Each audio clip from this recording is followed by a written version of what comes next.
I'm Mark, I believe with the insight.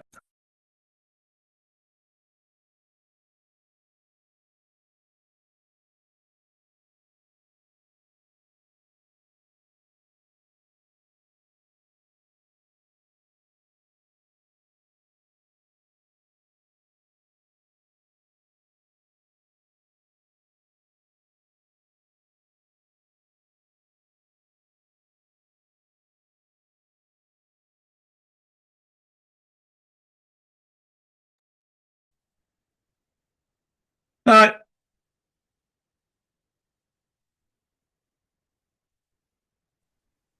All right. Good morning. I do not know. Let's see who joins. Oh, Shivendra is new. Yep. Shivendra and I had exchanged a couple of messages on LinkedIn. As Hey, have Uh, hey we. guys. yeah, Ashwanda. you are somewhere in Hey, India, hey. aren't you? Yeah, I'm in Good. the capital region, Mike and Mark, I see. which So is Delhi. it's your evening time. What is it, like Definitely 6 evening. p.m.? For my night, it's 8:30 p.m. for me. It tells you. 8:30 Oh, p.m. It's interesting how there are like some time zones are like half an hour. I don't know why people bother, but I okay. think North Korea is quarter of an hour just to be awkward. Yeah. Well, I mean, in their And to be case, fair, here. India has like 1 billion people. They can decide to be half an hour off the rest of us, and that's fair enough. Yeah, what, It's more than whatever. more than billion. Well, yeah, sure. I mean, Which, that's at least 1 billion, right? So you get to choose. That's kind of fine. Yeah. right. So, let's talk. There are a couple of things I wanted to cover today. I don't know how many more people we've kind of had light attendance yesterday. I need to figure out how to drum it up. But the one thing that excited me about Shivendra joining is he has an interest in AI ML governance. And this is something that's also important to me.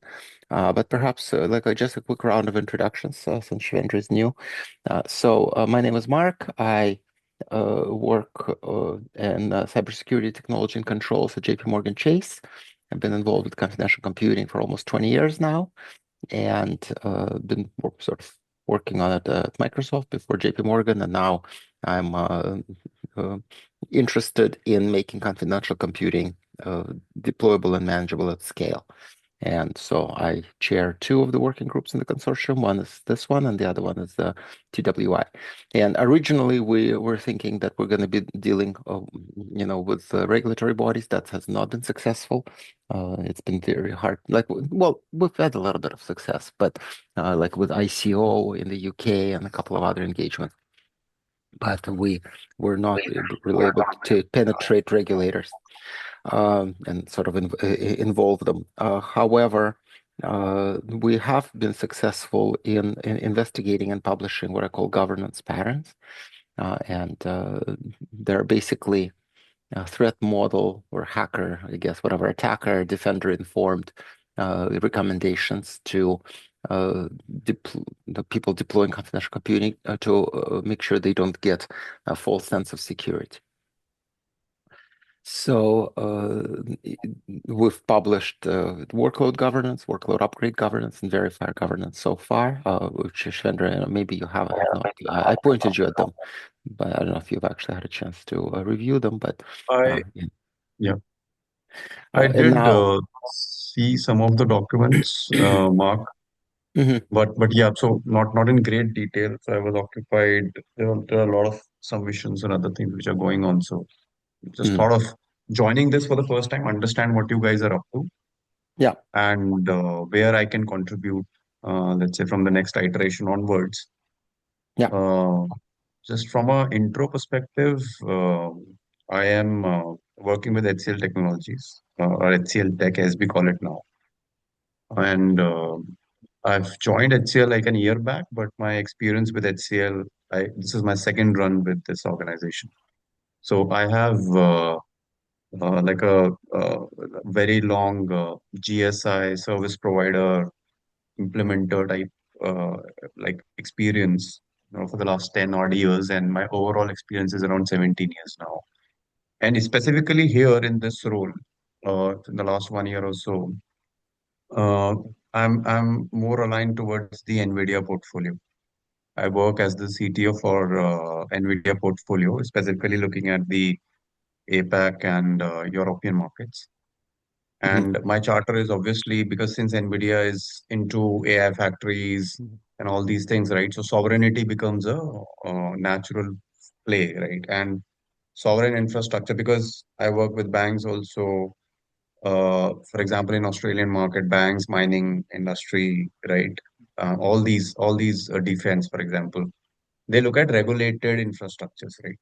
And that is where sovereign AI comes into play. So they have questions around how do you build security? How do you scale my infrastructure? How can I, just prevent myself from anyone peeping into my data, right? Let's say if I put it in public cloud, and so that is what my interest is, and I'm trying to build my. I'm not as veteran like you, Mark, into confidential computing, but yes, I'm building into this. I led the blockchain practice also in my previous days. So confidential computing, I touched there as well. Blockchain and Okay, confidential computing together. So yeah, so this has been my fantastic. experience. Yeah. So let's see. Okay. I'm happy to be here. Well, welcome. I hope you will, also find it enriching. Ab, you're I also mean, let me new. give a You and I exchanged a couple of messages, I think, on Slack. Would you like to Ab does introduce lots of yourself? stuff in some of the other Yeah, fora. So Ab, why don't you talk about yourself, and then it could be my turn after that. yeah, Yeah. sure. Sounds good. Yeah, thanks everyone. Nice to meet you. I've known Mike before, but Mark exchanged a couple messages on Slack. So I'm director of product management in AMD's product security office. So this is basically the R&D, central security R&D and engineering, as well as strategy for AMD. For security technologies across all AMD portfolios. So we really work on all AMD products. So I lead the product management function there. I started at the CCC in the outreach committee. Then my leadership asked me to, uh, as well, to start looking into GRC SIG as well to represent AMD. Um, Obviously, for obvious reasons, I think Shivendra. Hopefully, I'm pronouncing your name correctly. All No, the no, that's fine. similar You can call reasons. me Shiv as well. I'm okay with that. Okay, uh, no problem. Thank you. Yeah, so basically, obviously, this is raising and things like the EU CRA, for example, or other things that are really not necessarily directly related to confidential computing, but it's something that I was asked by my leadership to drive and look into and what we need to do, not only as compliance, but as well as how we can actually promote confidential computing and in the ecosystem and getting ahead of um, typically, at least in my opinion, like it when the ecosystem is proactive, there's better understanding from the regulators. There's better and more coherent solutions than if we are like passive.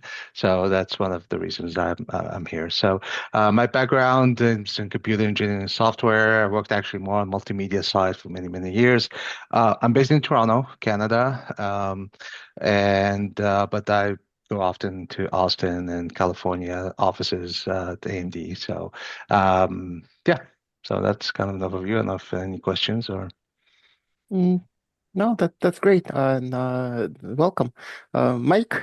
Yeah. So first one I remember. Ab, if you're interested in EUCRA, I've been involved with other parts of the LF doing stuff like that. Please get in touch. I can put you in touch with the right people there. yeah, okay, So, that'd be great. I am Mike Basal. I am the exec director of the CCC. I was uh, one of the founding members as part of Red Hat in 2019 when we came up with with the word confidential computing. So Mark can't have been involved with confidential computing for 20 years because it only came up with the name 7 years ago. But I know what you mean, Mark.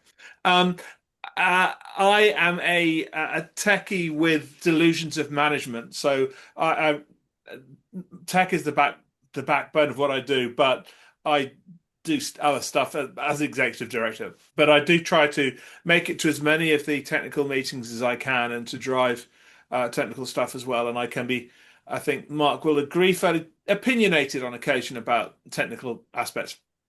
And as Shiv actually knows from my response to his LinkedIn Yeah, thing. that So was slightly devastating.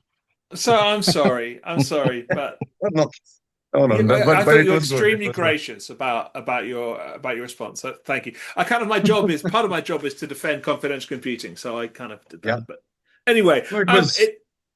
it's good to have you on. And no, one thing I would say is that you don't need to be a member of the CCC to participate in our meetings, and that's absolutely fun. We're very happy to have you.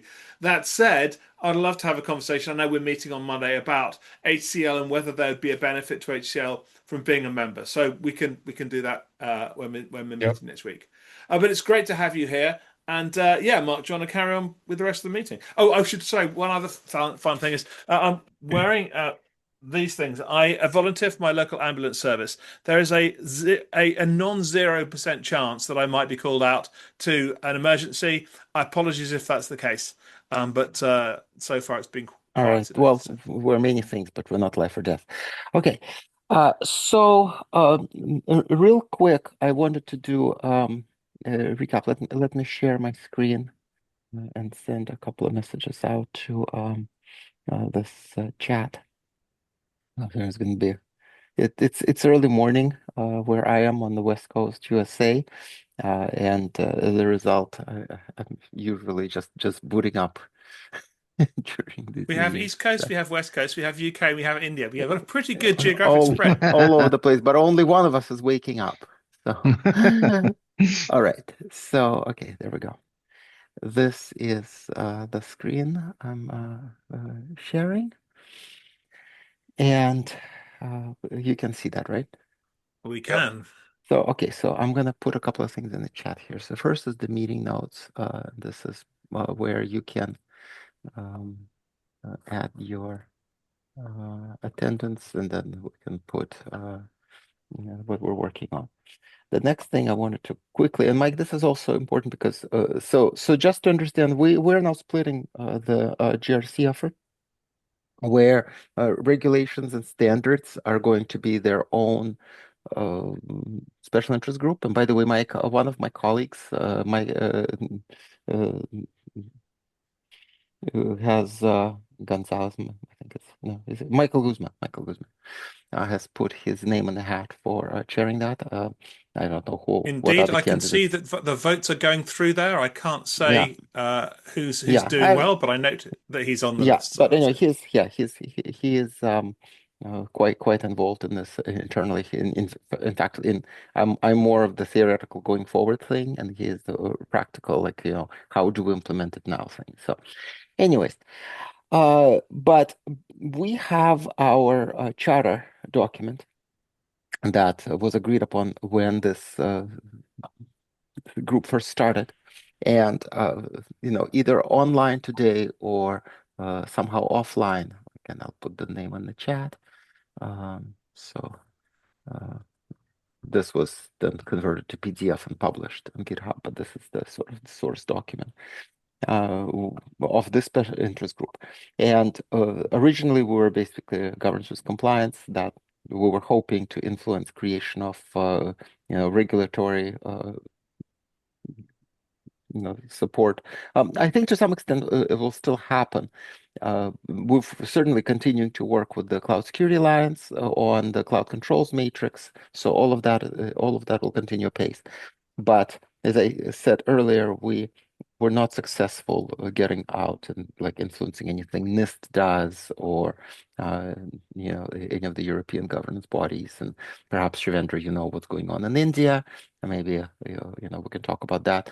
But ultimately, the realization for the original creation of this group is the regulated institutions will not move a finger until regulators tell them to.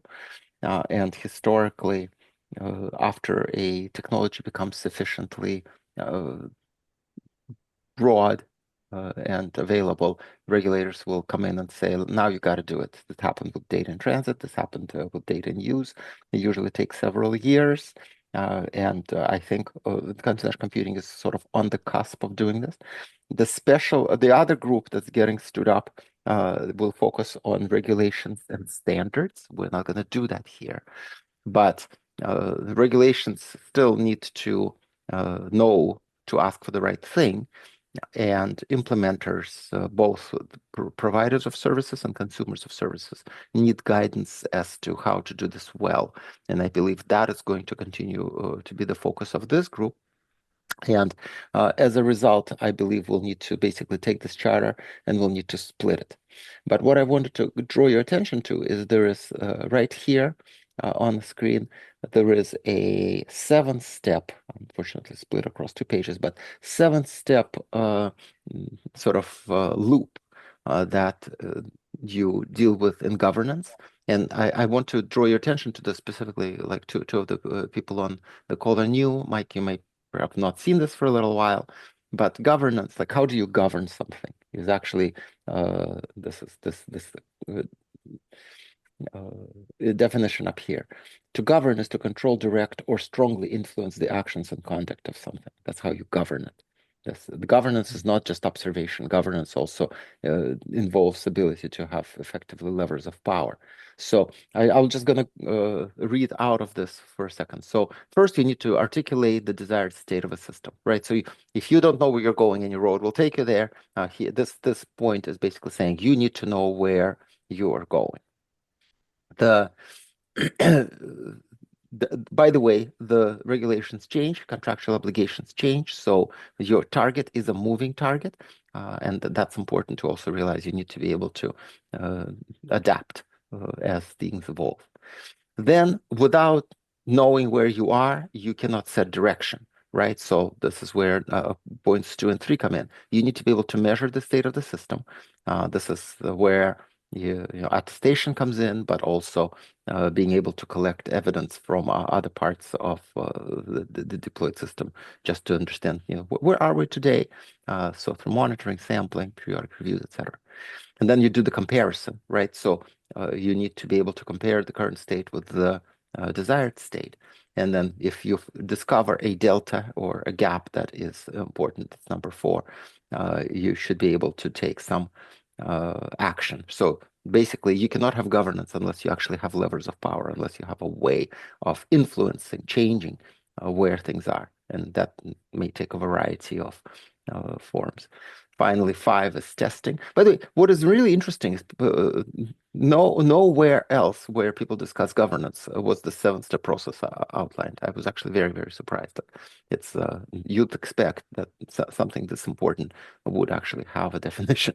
Anyway, but then you do testing. You need to be able to make sure that you can actually not just measure where you are, but test the effectiveness. So what we do in the bank, of course, is we trigger undesirable conditions to ensure that our controls actually work. That's proactive, right? And then finally, you document everything. So part of when we do GRC work, and this is reflected in the patterns that we have already published. We basically say, like, you need to document everything you're doing, but also have to be careful that your documentation does not end up leaking sensitive information, right? So, and finally, you need to be able to present this evidence to regulators for audits on demand and so on. So anyway, so you will see that a lot of the work in this group is really talking about how do we build systems that enable them to be governed, right? So build systems that are governable with all of these steps in mind. Another document I want to draw your attention to is, I believe it's in our GitHub.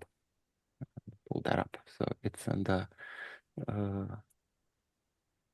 so you go to github.com/confidential computing and you click on governance, then you click on SIGs, and then you click, by the way, this is all recorded. If you don't need to take notes, you can always go back and watch the recording on YouTube, and go to GRC for this working group. And this is our charter in PDF. And again, we'll update it once we decide. But one of the things I wanted to bring to this is this document called Expectations of Ecosystem Participants. It's a really nifty little diagram. Here it is. And it lists all the major classes of participants in the confidential computing dance, and it has numbered arrows, and this is who is responsible to whom for what. And then at the end of every governance pattern, we will, so going back to, let me open this link up, applications. I can go to, so if you go to say verifier governance, that's one of the published documents we have. So again, following all the governance pattern template. But in the very end, you have a document called, not a document, but a table called Governance Expectations Summary. And these numbers, they refer to the numbers in this document up here. So 5, 11, etc. So, the component vendor is responsible to the verifier provider with the following, and so on. So this is how these documents are structured. Again, we are talking about systematizing across the entire confidential computing domain. Let's go back here for a second to the verifier governance. What do? We basically say, all right, if we have a context, this is the situation you may find yourself in. That's the context. The problem is this is the problem that you're going to be solving when you are in this context, when you're in this situation. And we will talk about roles, and we will talk about assets that we're protecting. And then forces section is what makes solving the problem hard. All right, this is what makes the problem actual problem. Like, you need to address the following forces that are forcing you to solve the problem. And then the solution is specifically addressing everything the forces section talks about, right? And then the governance expectations is really about, what evidence would need to be presented eventually, or what actions must be taken or expected by various participants in the diagram in the previous slide. That you would need to satisfy to know what is expected. And finally, in every governance pattern, we have the clarifications between shoulds and musts. So must, as you know, per IETF, are non-negotiables. But if you say a should, IETF itself will tell you, whenever you say should, you need to understand the implication of not satisfying that should, right? And this basically talks about, if you don't do this thing that is a should, expect that this is a bad thing that might happen, or this is the outcome that might result. Right. So these are very, very thorough and carefully worded documents. The intended audience are people who are developing confidential computing related solutions, and also consuming and auditing confidential computing solutions. And then the hope that eventually, when regulators for the other SIG and sink their teeth into how do we demand that people protect data in use, well, this hopefully will serve as the guide to what they can reasonably demand from whoever is being audited. Okay, any questions so far? Yeah, Mark. So I think it might be helpful if I sort of interject at this point and explain what I think the trajectory of the new SIG is likely to be and why it kind of has come into being. So the new SIG specifically doesn't sit on the technical part of the Confidential Computing Consortium, which this SIG does. We're under in this SIG the TAC, which is the Technical Advisory Council, and so there is a whole bunch of people in the world who are compliance and standards people who talk to regulators and not compliance standards, regulators and standards people who speak to those people and know how to. It's kind of lobbying as much as anything else to some degree, and they are generally non-technical people. And the thinking was that there are people in companies like Google and Microsoft and folks like that whose job that is, and we want to tap them to try to get them to understand why this is important and talk to them in the sort of political lobbying words that are appropriate to their sectors or their jurisdictions, so that when they realize that this is important work, we can engage with this type of work and say, look, this is how you're going to need to introduce this. These are the sorts of controls that are going to be relevant. Yeah. So, Shivendra Ab, I don't know, kind of which side of that you fall on or both.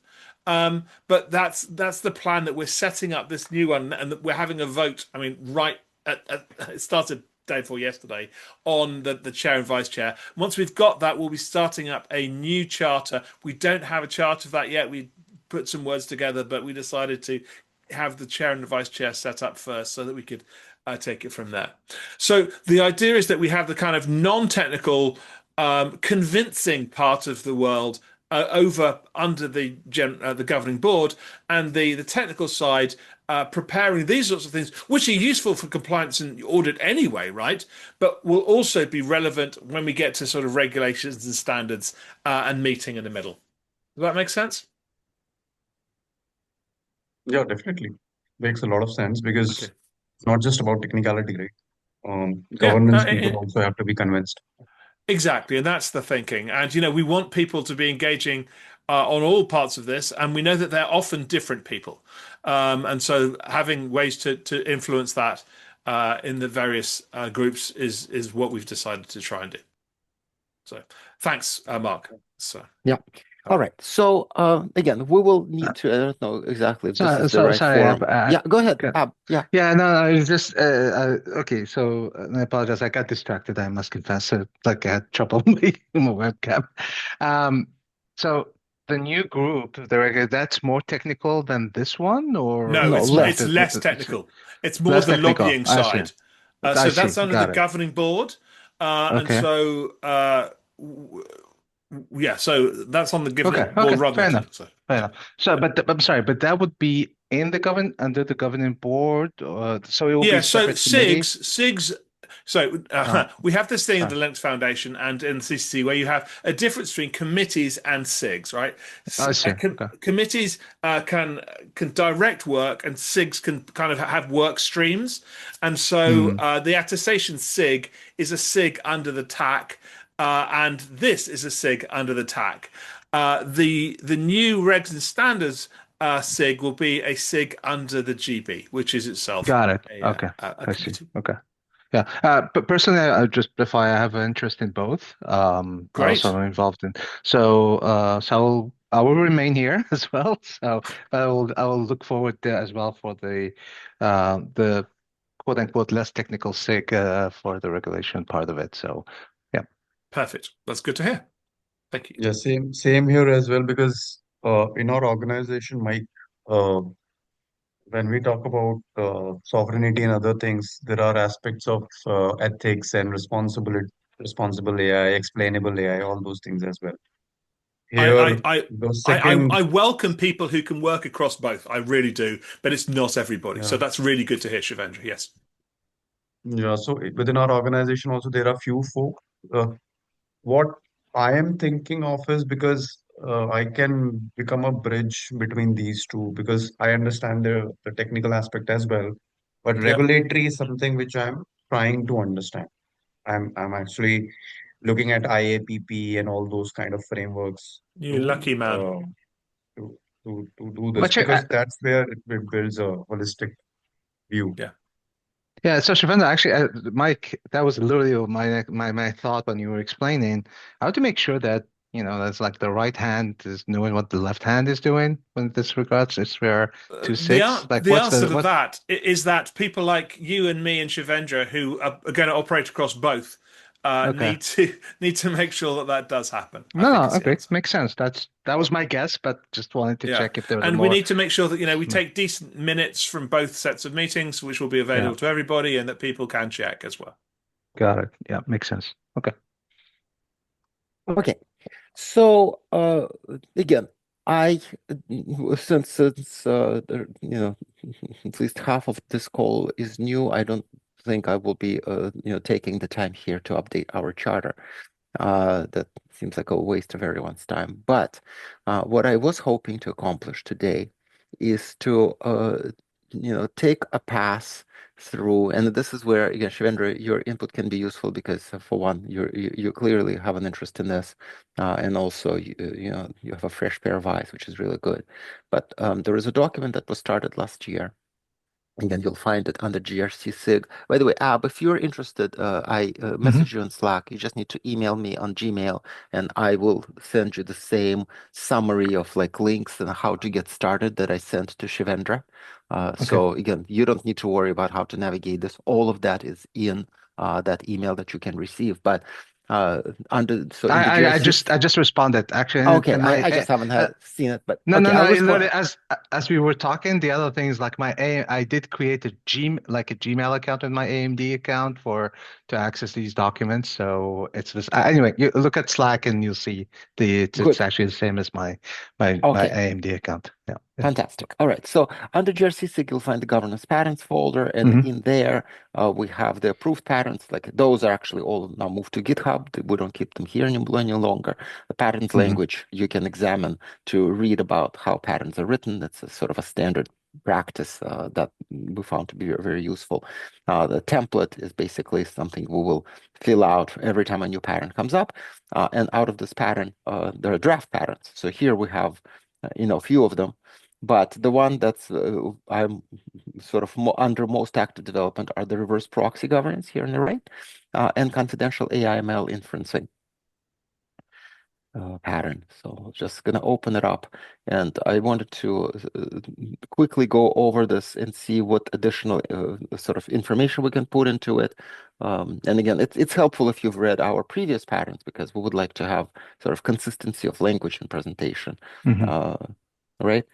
So I don't know if it's inference or inferencing governance, but yeah. And there is a document that I found where I basically saying, kind of liberally borrowed from one. That document is over here. It's called Confidential Inference Systems, and it's an Anthropic PDF that I read and said, "Oh, these guys are framing this problem really, really well." So, instead of reinventing the wheel, I'm very much like reuse. So, just with your permission, we can go over this real quick and see if you have any um, I think we should any continue. feedback on this. So we'll just go section by section. So again, context is simply stating that an individual, an organization that is building an AI inference service need to be able to govern what it is that they have, right? To understand that they are in fact achieving their data and use protection goals.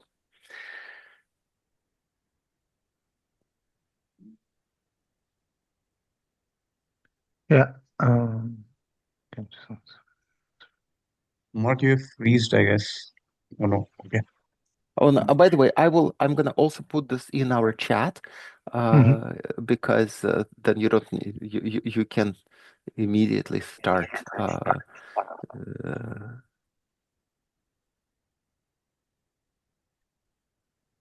opening it. Let me also open my Gmail window over here, so if a request for access comes in, I can grant it promptly. But okay, so the problem, these AISs, chat assistants, image generators, we can probably make it a more expensive list, require controls to protect the confidentiality and integrity of its assets against the actors that are not trusted with these assets, right? So that's the problem. Is we need to ensure, that we have controls, that deliver protection. Then, much like in other patterns, we will list the assets and the actors. In other documents, we talk about the roles, but maybe we'll do the same thing here. So we're talking about protecting inputs, outputs, weights, but also the model architecture, which we define as the order in which computations on the inputs are performed using the model weights to produce its outputs.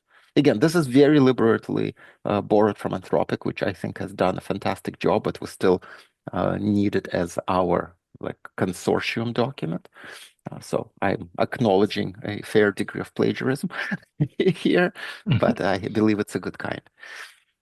So again, we can look over this, but the model inputs may, and again, with your expertise in AI/ML, whatever that may be, feel free to critique the contents here and suggest any other addition that we can put.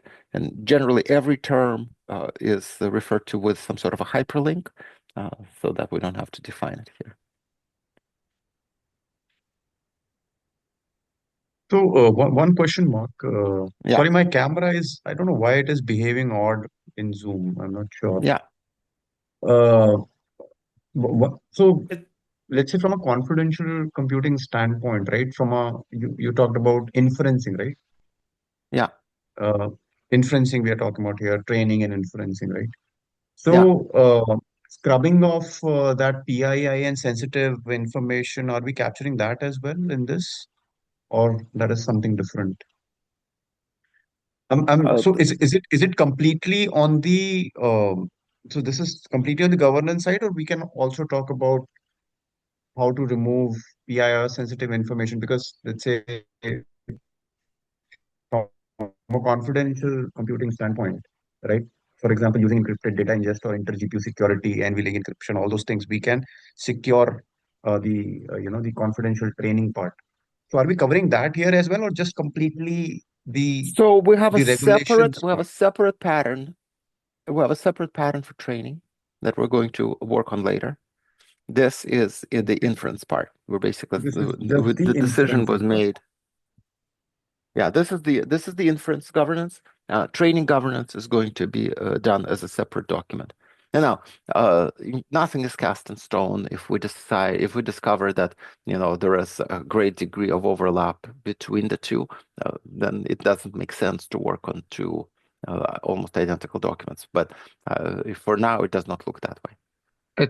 If I Okay. may, I think it's a good way to start because inference will be much less of a, well, I'm guessing it will be less of a like or Headache. training will be yeah, because I think the PII part, if you take for example age in healthcare, for example, could be a factor, right? Like or ethnic origin, what it might be.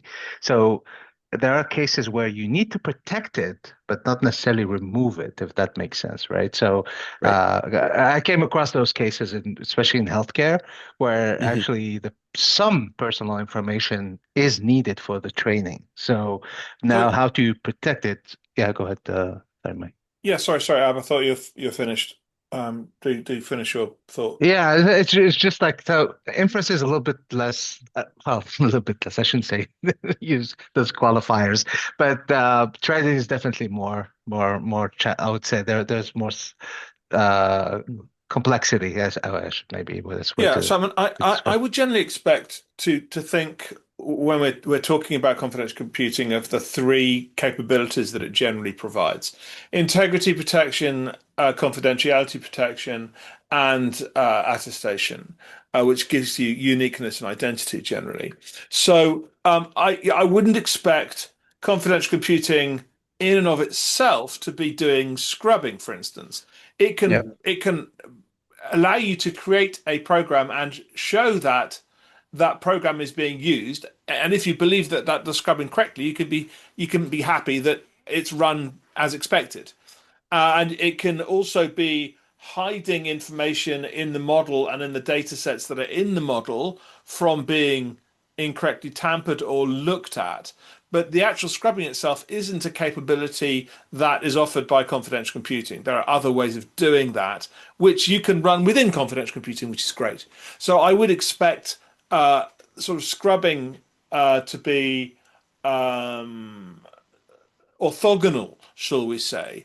Protection is very much in scope, but removal feels out of scope to me.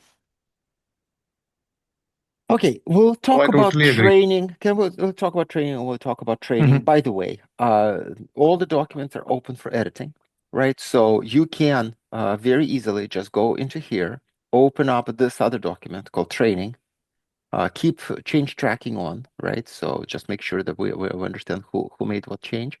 But just, go wild. Start editing the content. don't even worry about too much about how good it is originally, because I always say you cannot edit a blank page.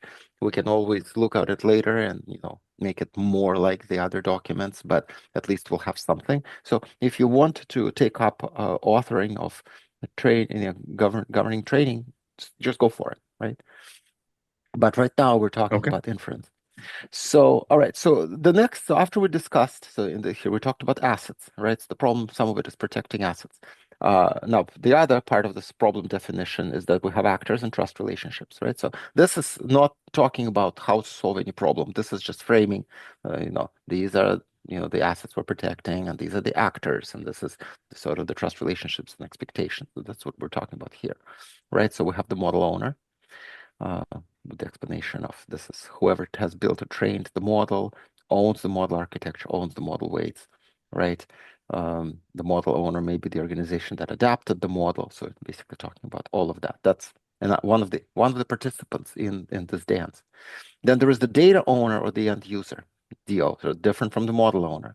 That's whoever owns the data that is provided as an input to the inference service and receives its output, right? So data owner has concerns separate from the model owner, and in fact they don't necessarily need to trust each other. Right. So the service provider, and that's whoever hosts the inference as a service.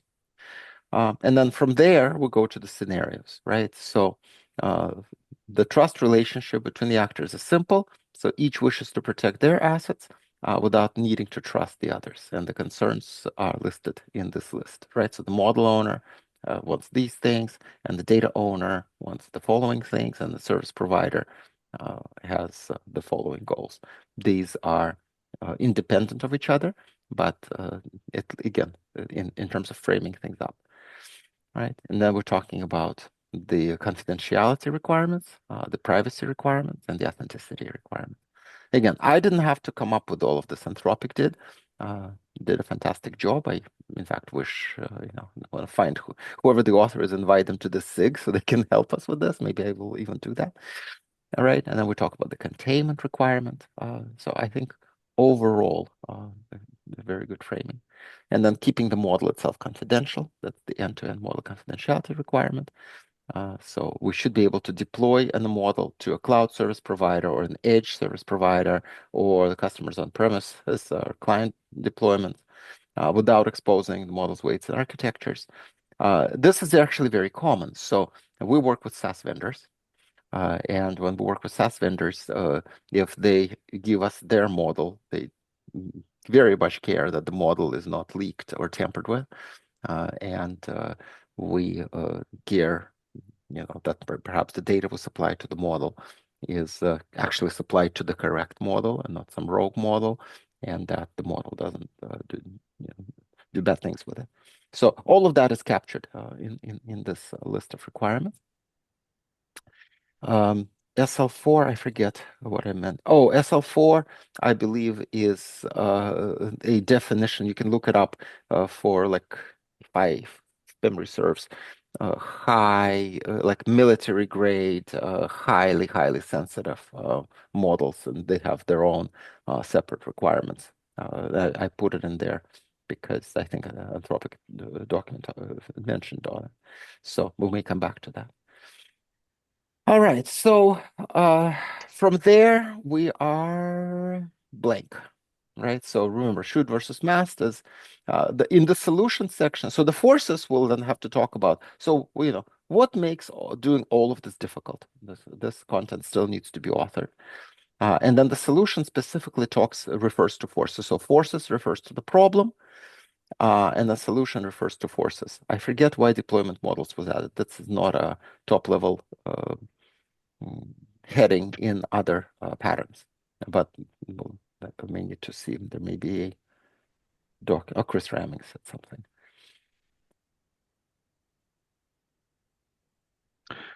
Is it like cloud versus, I don't know, like on-prem or something? Or I don't know. Perhaps. I certainly want to change it to heading 2 because it doesn't belong. Yeah. So, oh, Yeah, it's not like I may need to reach out to Chris and see if he wants to fill this in. Mhm.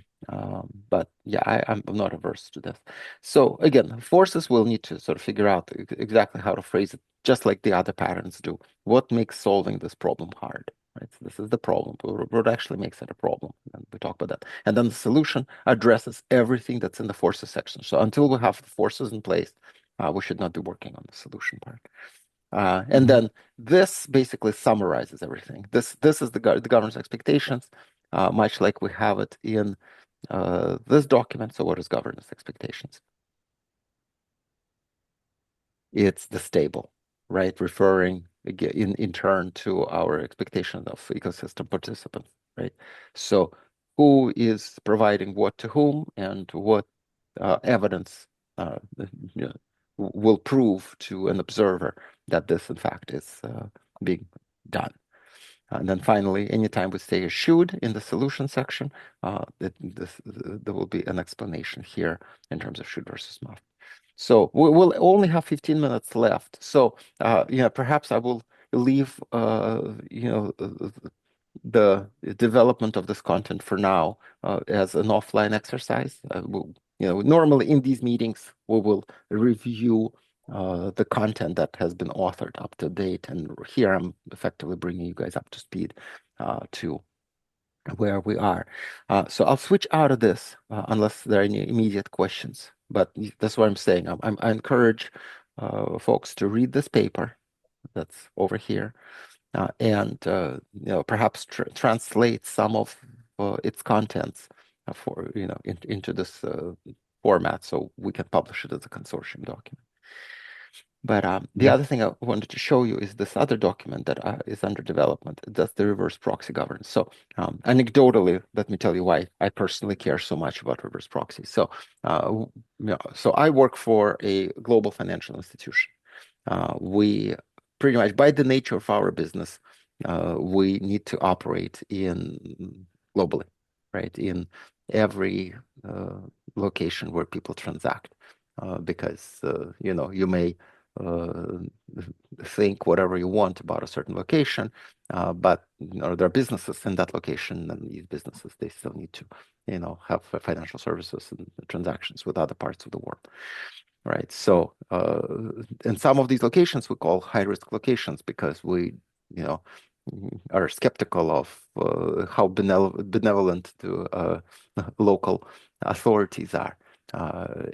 So for instance, there is one jurisdiction where the local regulator basically says you need to run our software on your reverse proxies specifically.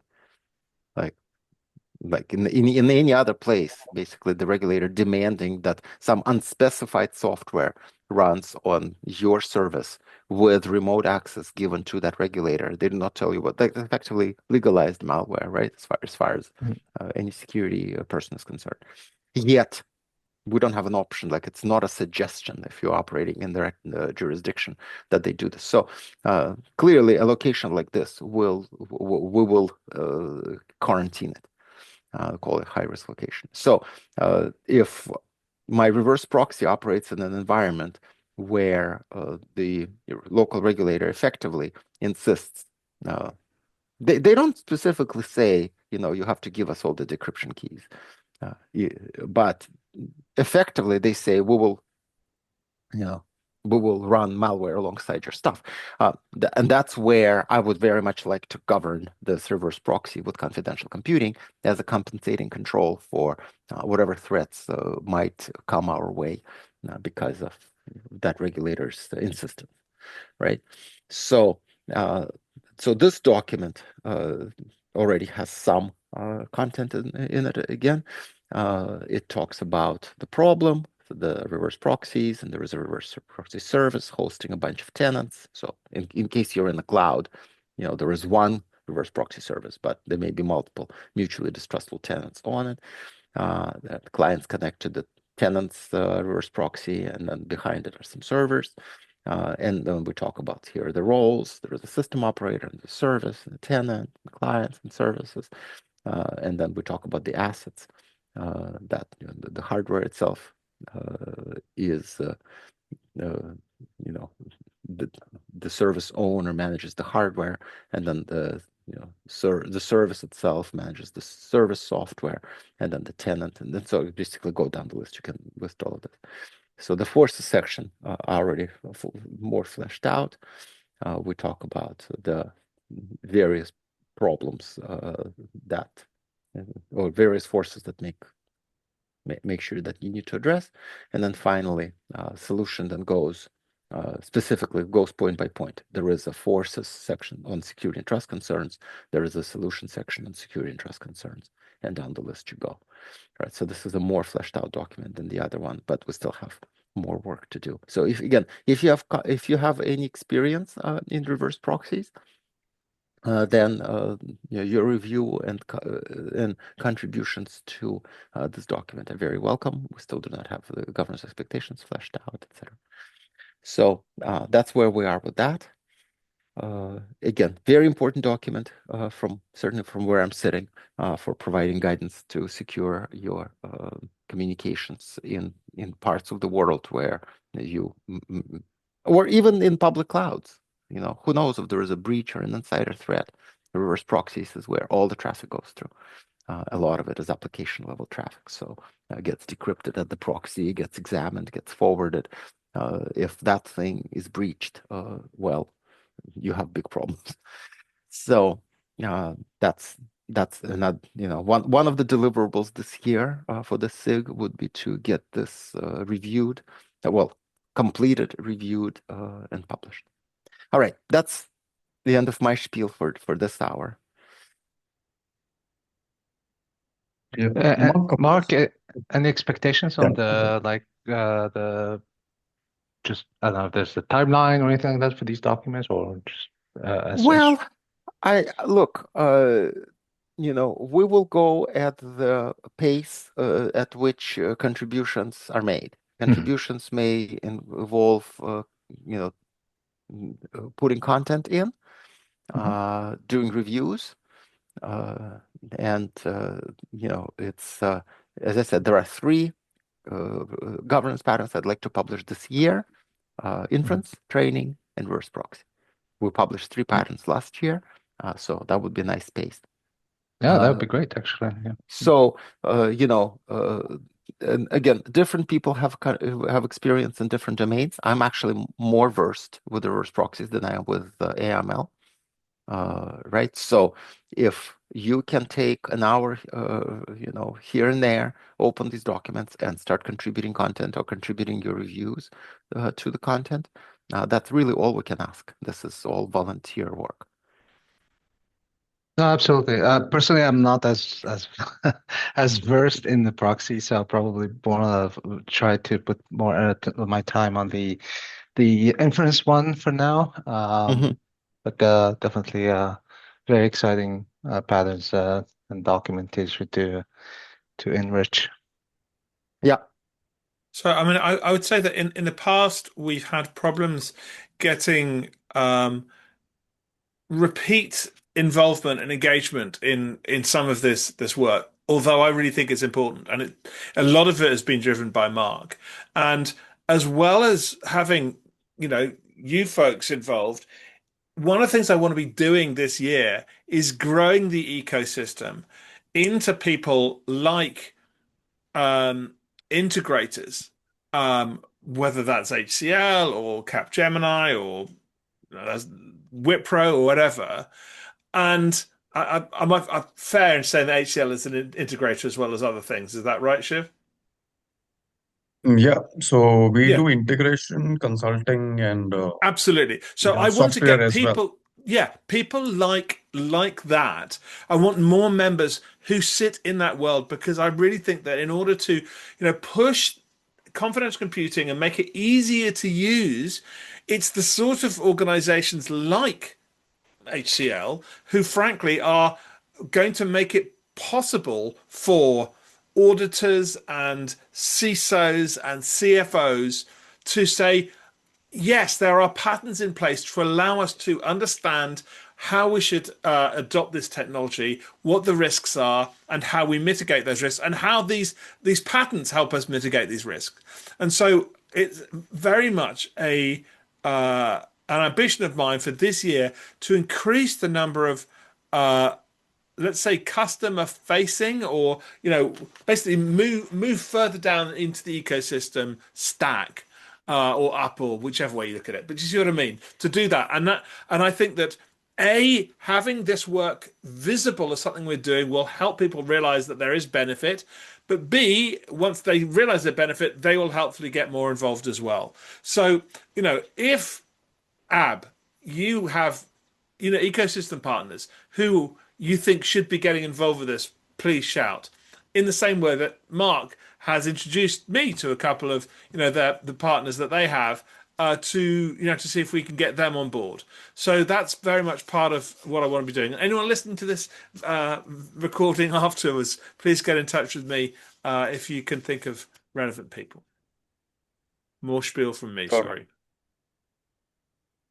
No, that's actually that's one of the first things for the AI document, because there are different companies that had the chance to speak with or doing obviously AI work. I had the chance on both financial and healthcare.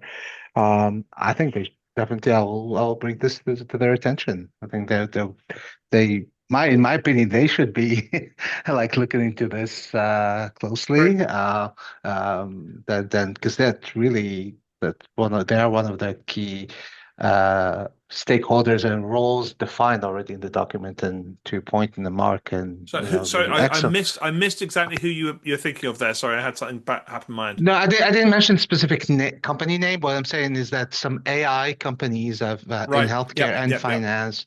Financial services that I had the chance to kind of, whether through conferences or whatever meetings, had the chance that I'll bring this to their attention, so that, because I think that's, and on the inference on the AI portion, but part of the document, the inference one, I think that's something that hopefully they will see the value for them. I think it will be very important for them to contribute. Thank you.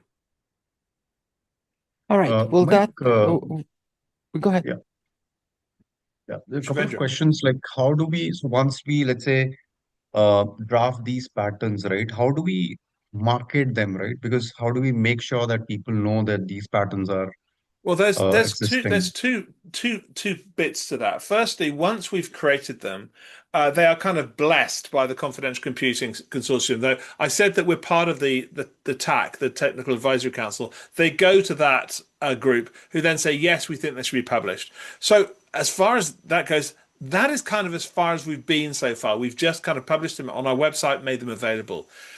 Yes, we need to take that to the next stage. And of course, one of the things I talked about earlier was, if we get regulators interested, we can say, look, here are some of the things that are available for you to consume, to be thinking about. But we also need to be hitting sort of more end user organizations through people like HCL and saying, look, here's the stuff we want to, and talking at conferences, going into, talking internally, whatever, all of those sorts of things is what we need to be doing. I really look forward to having a really interesting conversation with you, I think, on Monday, actually, Shivandra. So. Yeah, sure. Definitely we'll do that. Another aspect is, like, whosoever is contributing, are they recognized, like, overall, like in the consortium, whosoever is contributing to these documents, or so how does that go? We tend not to put names on documents.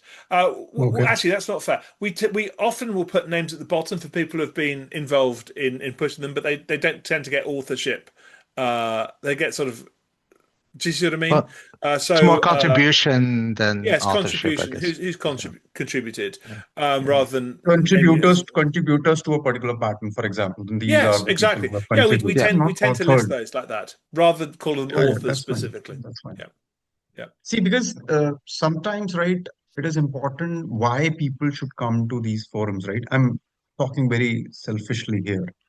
Why people should come to this? What is the advantage, right? People will put their time and effort. So what are they getting, right? Either the organization is vouching for them, giving them time and recognizing their efforts. If organizations are not doing that, and if the person is doing it out of his own interest, then obviously these things are also important. So I agree. I mean, I would say that the the confidential computing world is is growing. B, this is a very good place to be seen. There are a number of Yeah. people who are very involved in the Confidential Computing Consortium as members, or their companies are members, who have Yeah. gone on to become very well known, to do speaking and to get new jobs based on that. In fact, we even have a jobs board for confidential computing, which we run as well. So I think that there is definitely a career aspect to it.